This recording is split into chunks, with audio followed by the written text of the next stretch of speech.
Donald Trump is taking a big risk, not only with himself and his administration, but with us. Every other president since World War II would not take that risk. Every other president knew that the USA was getting hosed in foreign trade. From Truman to Biden, every one of those men knew it. No one would do anything about it. Now Donald Trump says he will. And that is the subject of this evening's Talking Points memo. So the president is correct. The data is there. Foreign nations make far more money from trade with America than we make from them. It's in the trillions of dollars when you add it up. How do they do it? Well, I'm going to walk through that. I'm going to tell you exactly how the countries abroad are screwing us. Why aren't Americans aware of this? Two reasons. The press ignores it. It's too boring. It's too complicated. And we live pretty well here. Despite the bad trade deals, we live pretty well. In fact, we live better than anybody else on the planet. So there isn't an urgency like there is with criminal migrants, for example. Okay? Now, Donald Trump has now become the biggest president disruptor in the history of this republic. He passes Theodore Roosevelt. The turn of the 20th century, Roosevelt went after the robber barons, the monopolies. He tried to crush them. It was a brawl. I write about it in Confronting Evil. So Donald Trump has now wiped Teddy off the face of the map by saying to the world, I'm going to fight you all at once to get better trade agreements. He might win like Teddy did. It was painful for Teddy, and nobody knew the outcome for a while. Same thing could happen. Donald Trump could get better trade deals here. That could absolutely happen. But in the short term, today, if you were in the stock market, you lost money. I lost money. I bought a little stock today. Not much. I bought a company that I feel a year from now is going to be very prosperous. And I didn't buy many shares. But that company got whacked. I'm not going to tell you what it is because I can't do that. But I bought a little bit today. I still believe in the American economy and that we are going to do well going forward. But in the next few weeks, boy, oh boy. So the president is making a decision to try to catapult himself up to greatness.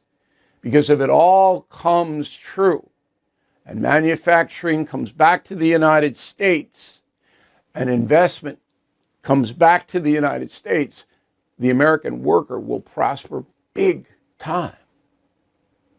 But if it doesn't come true, it's going to be hard economic times. All right, so we have it? Okay.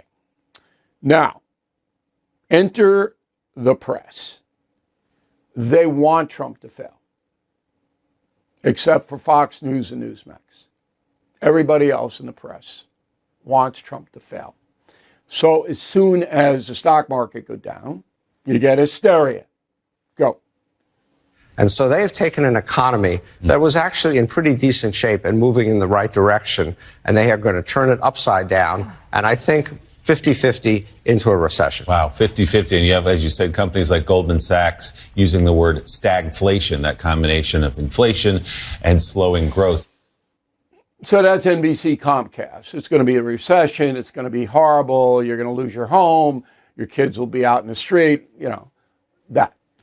And then people who are not informed, who aren't watching the No Spin News or listening to, they don't know. They just don't. Fear is a great political motivator. Okay? So press is arrayed. This is bad. What Trump is doing is bad. All right. Now, there is a segment, a sliver of information that comes out that is fair. Okay, that's why this broadcast prospers. Excuse me. Last night on News Nation, I was on with Cuomo, as I am every Wednesday, and Geraldo was on too. Geraldo just took his family to Japan. Here's what he said. Go.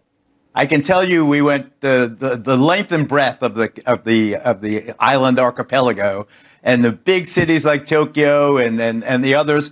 We did not see a single American car on the road in Tokyo. Mm-hmm. Not a Caddy, not a Buick, not a Ford, not a Chevy, not a nothing. We have plenty of Toyotas here in my neighborhood and around the country. And you won't see American cars in China, in South Korea, in Southeast Asia, in Germany, and most of the rest of Europe. You will not see them, which is why members of the United Auto Workers Union went to the press conference to bolster President Trump yesterday. So American cars are shut out, whereas many of us drive foreign cars. Not me. I never do that. I have a Cadillac. It's 9 years old. It's a good car, and I'm keeping it. All right? I would never buy a foreign car under any circumstances. All right? Because I buy American. Anyway, Rivera told the truth that countries like Japan, which is our big ally, set up a system whereby American cars are so expensive once they get on the ground in Japan that no Japanese is going to pay that money. And they do that by tariffs. They do that by taxes, VAT, value-added tax, regulations. Oh, we don't like this tire, and you got to do this, and you got to do that. So they're shut out. Is that fair? No, it's not fair. That's the best example I can give you. And then you multiply that by 1,000 American products. Our products go all over the world, but many of them cannot get into the individual countries, like India. India makes it almost impossible. Canada, you can't get dairy in there, American dairy. Can't get American crops in there. Okay? Mexico's the same way. They don't want a certain product. They slap on all onerous regulations so you can't get it down there. That's what it's all about. Do we all understand? Raise your hand if you don't. Now, most Americans not watching this broadcast because they're not really seeking information. They don't understand tariffs. I don't want to be arrogant, but they don't. Go out today and just ask anybody, what's this tariff deal all about? Well, we don't like it. Oh, okay, what don't you like? They don't know. So people like that are easily manipulated by the far left hate Trump press. Now, I had to set News Nation straight last night about what the core issue is here as far as Donald Trump's mind. What is in his mind? Roll the tape. It did affect American markets, but not in the way that people think. So let's go to Bernie Sanders. Let's go to the income inequality crew. Mm-hmm. Well, why do you think there's so much income inequality? Because the high-paying union manufacturing jobs went overseas. And they were replaced by service jobs that don't pay as much, mm-hmm. or public service, or whatever. So what Trump clearly said is, I'm going to bring back those manufacturing jobs. People are going to invest in plants in America. That's going to heighten but that's the potential to earn money by Americans. But that's highly speculative. Okay, it might. I don't think it's highly speculative, but it is speculative. But that's what Trump wants to do. He wants to bring back the jobs that have fled overseas. Apple already said it's going to relocate billions back to the USA from China. The Gulf nations are now pledging $1 trillion infrastructure investment in American manufacturing. So if you are a regular American, all right, and you're trying to earn a living, and you have a choice between getting into a manufacturing plant and earning $75 an hour or driving an Uber, what are you going to take? But the manufacturing jobs have gone to Mexico and China and Southeast Asia because the workers there work for cheap. Some of them are slave workers. In China, they are actually slave workers. So the American companies go, oh, we don't care about American workers. We want to make as much money as possible. We're going over there. Trump wants to stop that. Okay, again, raise your hand if you don't understand it. It's important that you understand what the intent is. Now, Cuomo goes, speculative. All right. So Trump has one of two choices. He can ignore it like every other president has, or he can try to fix it. And he chose to try to fix it. That's where we are. Okay. I think that is about as fair an explanation as you will ever get from any person in the media. Here are the other reactions from the media last night. Go.